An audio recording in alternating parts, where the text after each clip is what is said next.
I mean, first thing and most important, this is not affecting just my population. These are sleep studies around the world now. And for 5 years, I've been deeply into this, and I realized, no, this is impacting everyone. I happen to be looking at a young, healthy population, but every single person I see in the stroke, when I see work on the weekends, every single one of these people has sleep disorders, and sleep apnea is just a tip of the iceberg. And I've got all these little kids who have abnormal sleep. This is terrible. What's going to happen to them? The second question would be why? Because I know this was not the case in the 1960s, 70s. When I was in medical school, I was in the San Francisco Bay Area. The original sleep studies where we first started were in the 60s and 70s. They were at Stanford.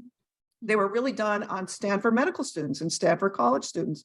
This epidemic did not exist then.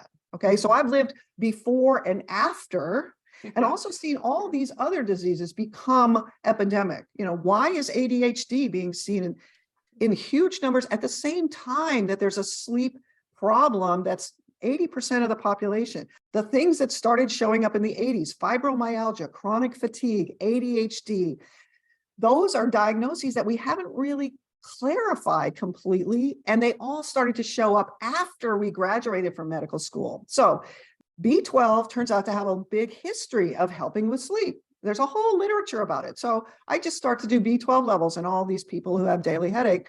And it turns out that the B12 is low in the really, really sick ones, but not all of them. In about the third week of doing that, somebody mentions to me, hey, my doctor did my vitamin D level. It was low. She gave me vitamin D and my wrist pain went away.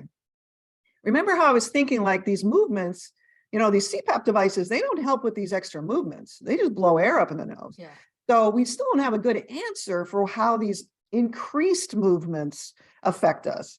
So I think, that's what I'm thinking about when she says, vitamin D made her wrist pain go away. And, I know nothing about vitamins. I've been trained away from them. So I happen to say, look, I'm drawing blood anyway. Let's throw the vitamin D level in there. So it's completely by accident. I'm absolutely naive. I have nothing to offer these people. Sleeping pills work for a while and then they don't get better. But getting to sleep better helps their headaches, helps their memory, helps their mood. So now I'm like a sleep maniac. I'll talk to anybody about sleep. But the problem is that we don't have an intervention. We have sleeping pills, which we're all dissatisfied with, and we have the CPAP device, but we don't have an answer for why these people would be having a problem, especially somebody who sleeps 10 solid hours, but the chemistry clearly in the background is so screwed up.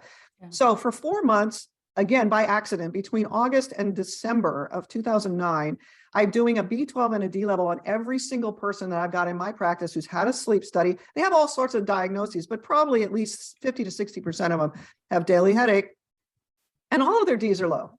And I'm like, well, this is weird.